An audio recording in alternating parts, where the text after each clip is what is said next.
Hello friends, आज हमारा topic है जेनरा टेक्सस जो कि जिम्नोस्पर्म को बिलोंग करता है। ये टॉपिक आपके सेकेंड ईयर का फर्स्ट पेपर है, उसमें आता है।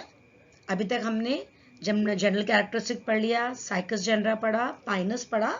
आज हम जेनरा टेक्सस पढ़ेंगे। Systemic position of Taxus, division Coniferophyta, class Taxopsida, order Taxales, family Taxaceae and genera Taxus. अगर हम इन सब के स्पेशल कैरेक्टर्स पढ़ें तो जिम्नोस्पर्म जैसा हमें पता है, इसमें बीज अनावृत होते हैं और जाइलम में वाहिकाएं तथा फ्लोएम में सहकोशिकाएं अनुपस्थित होती है, जो कि जिम्नोस्पर्म का स्पेशल कैरेक्टर है।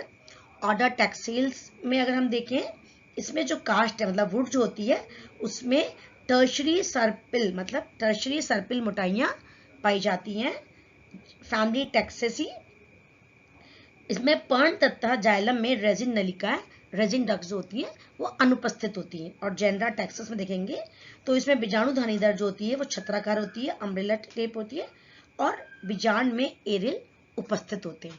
सो ये था टेक्सस का सिस्टमिक पोजीशन और सिस्टमिक पोजीशन के साथ में उनके स्पेशल कैरेक्टर्स। अब हम पढ़ेंगे इसकी एक्सटर्नल मॉर्फोलॉजी।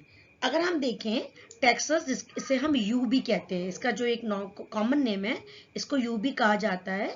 ये एक बहुत प्राचीनतम जीनस है और इसको जनरली दिखाया गया था कि ये चर्च के आसपास लगाया जाता था। ठीक है। और इसकी जो लकड़ी है, टैक्सस की जो लकड़ी है, ये बहुत उपयोगी है, जो कि अपने आर्चरी में मतलब धनुष बाण बनाने में और लाइट औजार बनाने में काम में आती हैं। और इसके अंदर और इसमें इसकी कुछ ही स्पीशीज जो हैं, अगर हम डिस्ट्रीब्यूशन देखें तो कुछ ही स्पीशीज इंडिया में पाई जाती हैं, जैसे टेक्सस बेकेटा एंड टेक्सस वेलिशियाना। ये दोनों जो स्पीशीज हैं इसकी इंडिया में पाई जाती हैं और ज़्यादातर स्पीशीज इसकी बाहर पाई जाती हैं। Now the morphology. ये जो मॉर्फोलॉजी मतलब ये जो प्लांट है जेनरा टेक्सस जो है, रूट, स्टेम और लीफ में डिफ्रेंशिएटेड रहता है। टेक्सस का तना बेलनाकार, चिरस्थाई और पर्णाधार परसिस्टेंट लीफ बेसिस से ढका हुआ होता है। It's an evergreen densely branch shrub और मीडियम साइज ट्री। ये एक लाक्षित, जबकि मतलब इसमें मोनोपोडियल शाखन से वृद्धि करते हुए सघन छायादार वृक्ष का ये रूप ले लेता है। और इसमें सीमित मतलब ड्वार्फ और असीमित लॉन्ग वृद्धि वाली शाखाओं में विभाजित नहीं होता और ये रूट, स्टेम और लीफ में डिफ्रेंशिएटेड रहता है। अब हम इसका रूट सिस्टम देखें। टेक्सस में जो रूट होता है, इसमें बेसिकली ये डीप रूटेड सिस्टम पाया जाता है और इसमें यंग रूट में के ऊपर एक रूट कैप होती है, जिसे अपन पुट्टिका कहते हैं, और उसके ऊपर इसमें रूट हेयर्स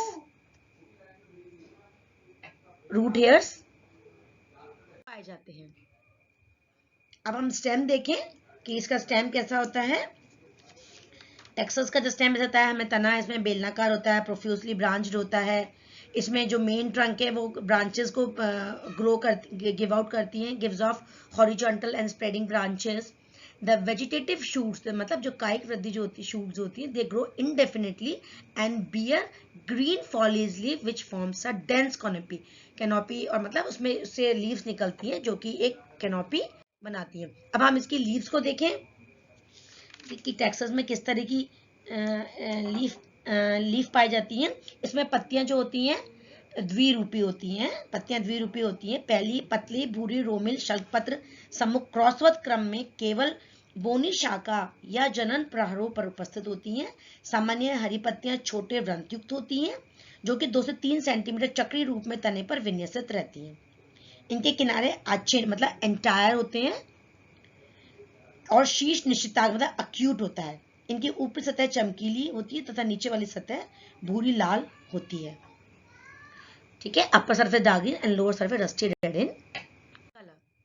अब हम इसकी एनाटॉमी मतलब आंतरिक की इसकी देखेंगे कि रूट की किस तरह की एनाटॉमी होती है। अगर हम रूट के एनाटॉमी देखें तो एपिडर्मिस, मूलीय त्वचा, जड़ की मूलीय त्वचा पर पतली उपत्वचा पर एक स्तरित मूल रोम पाए जाते हैं, मतलब यूनिसीरिएट यूनिसेलुलर रूट हेयर्स पाए जाते हैं। वल्कुट कॉर्टेक्स, ये मृदुत्व की कोशिकाओं का बहुस्तरित क्षेत्र होता है जिसमें छोटे मोटे अंतर कोशिकीय स्थान पाए जाते हैं, ठीक है ना। इसमें बीच में इंटरसेलुलर स्पेसेस पाए जाते हैं। इसमें सबसे भीतरी सतह अंतःत्वचा मतलब एंडोडर्मिस की होती है जो सुस्पष्ट होती है, ढूकाकार कोशिकाएं होती हैं, और इसमें कैस्पेरियन स्ट्रिप्स होती हैं, ठीक है। कैस्पेरियन स्ट्रिप्स पाई जाती हैं जो सिंगल लेयर्ड होती हैं और जो वल्कुट को रंभ से अलग करती हैं। अब पेरिसाइकिल मतलब रंभ। रंभ सबसे बाहरी सतह परिरंभ होती है, ये बहुस्तरित मतलब मल्टीलेयर होती है। संवहन पुल मतलब वेस्कुलर बंडल जो होते हैं डायार्क और रेडियल होते हैं। अब हम डायार्क से समझे मतलब इसमें 2 स्ट्रैंड्स ऑफ जाइलम होते हैं, ठीक है। और अगर हम रेडियल मतलब आर्य देखें तो इसमें xylem phloem on different radii होते हैं। अब वाहिनिकाओं में सर्पिल मोटाइयां मतलब स्पाइरल थिकनिंग्स पाई जाती है और मज्जा अनुपस्थित होती है। सेकेंडरी ग्रोथ इन रूट मतलब द्वितीयक वृद्धि। टेक्सस की इसमें जड़ में इसमें लगभग जो द्वितीयक वृद्धि भी पाइनस के समान ही होती है। जब हमने पाइनस पढ़ा था तब हमने डिटेल में सेकेंडरी ग्रोथ पढ़ी थी। फ्लोएम तथा जाइलम के मध्य मध्यत्वक की कोशिकाएं जो हैं वो क्या करती हैं बच्चों, रूपांतरित होकर एधा कैम्बियम का निर्माण करती हैं। जो एधा जो होती है ये रिस्पॉन्सिबल होती है, ठीक है, ये बाहर की ओर सेकेंडरी फ्लोएम तथा अंदर की ओर सेकेंडरी जाइलम निर्मित करती है। और कुछ समय के बाद ही ये परिरंभ की जो कोशिकाएं हैं मतलब परिरंभ मतलब पेरिसाइकिल की जो कोशिकाएं हैं ये क्या होती है, रूपांतरित हो जाती है। किस में हो जाती है रूपांतरित, ये रूपांतरित होकर डिफरेंशिएट हो जाती है किस किस में, कॉर्क में और एधा बनाती है, ठीक है, जो बाहर की और सुबेरिन युक्त कोशिकाओं का अंदर की ओर द्वितीयक वल्कुट का निर्माण करती है। So cork cambium produces phellem cork towards outer side and phelloderm secondary cortex towards the inner side. Stem epidermis. अब हम स्टेम को देखें कि स्टेम में एनाटॉमी कैसी होती है। एपिडर्मिस मतलब बाह्य त्वचा, चिरलग्न पर्तद्वारों के कारण ये इकहरी परत अपूर्ण होती है। इसके ऊपर मोटी क्यूटिकल होती है, आउटर क्यूटिकल लेयर होती है। कॉर्टेक्स वल्कुट ये बहुस्तरित मतलब मल्टी लेयर्ड होती है और इसमें टेनिन युक्त कोशिकाएं भी बनी हुई रहती हैं और इसमें रेजिन नलिकाएं मतलब रेजिन डक्ट्स जो होती हैं वो अनुपस्थित मतलब एब्सेंट होती हैं। इसके साथ ही ये फॉलोड होता है एंडोडर्मिस परिरंभ, ठीक है। फिर रंभ जो इसकी स्टीलर टिश्यू है वो कैसा होता है, इसमें सबसे बाहरी परत जो होती है दृढ़ोत्तक की कोशिकाओं की होती है। दृढ़ोत्तक कोशिका मतलब इसमें स्लेरेन्काइमा पाया जाता है, वह परिरंभ कहलाती हैं। तरुण अवस्था मतलब यंग स्टेज में ये पूल जो है अनियमित चक्र में व्यवस्थित रहते हैं। ये भी जिसे अपन देख रहे हैं इसमें संयुक्त मतलब कॉन्जॉइंट कोलेट्रल एंड ओपन संयुक्त संपार्श्विक व खुले होते हैं। जाइलम में वाइकाएं ट्रैकिड्स पाई जाती हैं और इसमें जैसा कि अपन को पता है जिम्नोस्पर्म का जो स्पेशल कैरेक्टर उसमें वेसल्स अनुपस्थित होती हैं। इसी तरीके से वाहिनिकाओं में सर्पिलाकार मोटा एक पंक्ति मतलब यूनिलेयर्ड परिवेक्षित गर्त पाए जाते हैं, बॉर्डर्ड पिट्स पाए जाते हैं। और फ्लोएम में सीव सेल्स होती हैं और फ्लोएम पैरेन्काइमा, जबकि कंपेनियन सेल्स एब्सेंट होती है। सो अब इस डायग्राम से अपन समझ सकते हैं ये आउटर क्यूटिकल की लेयर है, एपिडर्मल लेयर्स, इनर वाली कॉर्टेक्स, उसके अंदर ये आप देख रहे हैं फ्लोएम है, फ्लोएम बाहर की तरफ है, इसमें ये जाइलम अंदर की तरफ है और ये बीच वाला पार्ट जो है पिथ है। और ये जो आप इसके जो अनइवन जो लेयर देख रहे हैं ना, ये जो अनइवन लेयर है ये परसिस्टेंट जो लीफ बेसिस होते हैं उसके कारण होती है। अब सेकेंडरी ग्रोथ, स्टेम में सेकेंडरी ग्रोथ किस तरीके, इसके अंदर जो सेकेंडरी ग्रोथ होती है वो अंतःपूलीय व अंतरापूलीय कैम्बियम मतलब इंटरफेस्टिकुलर कैम्बियम और इंट्राफेस्टिकुलर कैम्बियम द्वारा एक संपूर्ण चक्र बनने के कारण होती है। और एक स्थायी कैम्बियम की जो कोशिकाएं होती हैं बाहर की ओर, इनका काम क्या होता है, ये बाहर की ओर तो सेकेंडरी फ्लोएम बनाती हैं और अंदर की ओर ये सेकेंडरी जाइलम की कोशिकाओं का निर्माण करती हैं। अब सेकेंडरी जाइलम में एनुअल रिंग्स इसमें सुस्पष्ट होते हैं, अभी हम आगे डायग्राम में भी देख लेंगे। और द्वितीयक जाइलम में आर्य भित्ति पर एक पंक्ति मतलब यूनिसीरिएट बॉर्डर्ड पिट्स पाए जाते हैं, वह टर्शरी स्पाइरल थिकनिंग्स भी पाई जाती है, जिसके कारण इनकी जो कास्ट होती है उसमें इलास्टिसिटी होती है। जैसे अब हम देख रहे हैं इसमें वुड जो है पिक्नोजाइलिक है। अब पिक्नोजाइलिक वुड का मतलब होता है कॉम्पैक्ट वुड होती है, जिसमें जाइलिम ट्रैकेट्स लार्ज होते हैं और पिथ बहुत लिटिल होती है, कॉम्पैक्ट होती है। और ये जो इलास्टिसिटी कारण ये जो इनकी जो लकड़ी है ये धनुष बाण वगैरह बनाने में उपयोग, जैसे मैंने आपको शुरू में बताया था, उसमें ये काफी काम आती है। अब हम इसके डायग्राम से, सेकेंडरी ग्रोथ के डायग्राम से देख सकते हैं। Cuticle layer, outer cuticle layer, inner फिर एपिडर्मिस, फिर ये कॉर्टेक्स फॉलोड बाय कॉर्टेक्स, और फिर कॉर्टेक्स के साथ में आप देख रहे हैं ये यूनिसीरिएट मेडुलरी रे, फिर ये प्राइमरी जाइलम जो ऑलमोस्ट थोड़ा क्रश हो चुका है, एंडोडर्मिस, पेरिसाइकिल, सेकेंडरी जो इसके अंदर ये जो अपन अगर इसको देखें,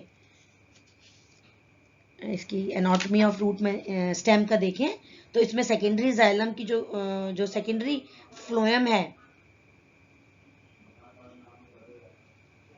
सेकेंडरी फ्लोएम बाहर की ओर है और सेकेंडरी जाइलम इसमें अंदर की तरफ है, और ये बीच वाला पार्ट जो है इसका पिथ है। तो दिस इज ये द्वितीयक वृद्धि। टैक्सस के स्टेम में द्वितीयक वृद्धि इस तरह से होती है। लीफ जो इसमें पत्तियां होती हैं, किस तरह की पत्तियां पाई जाती हैं। टैक्सस में मैंने आपको बताया था इसमें दो तरह की लीफ होती हैं। अब इसकी जो लीफ है, अगर हम इसके डायग्राम अब देखेंगे, लीफ जो है डॉर्सीवेंट्रल शोज जीरो, मतलब इसकी लीफ में आपको मृदुत्वक कैरेक्टर्स पाए जाते हैं, जीरोफिटिक कैरेक्टर्स पाए जाते हैं, और अपर लेयर और लोअर लेयर होती है, एबैक्सियल सरफेस और एडैक्सियल सरफेसेस होती हैं।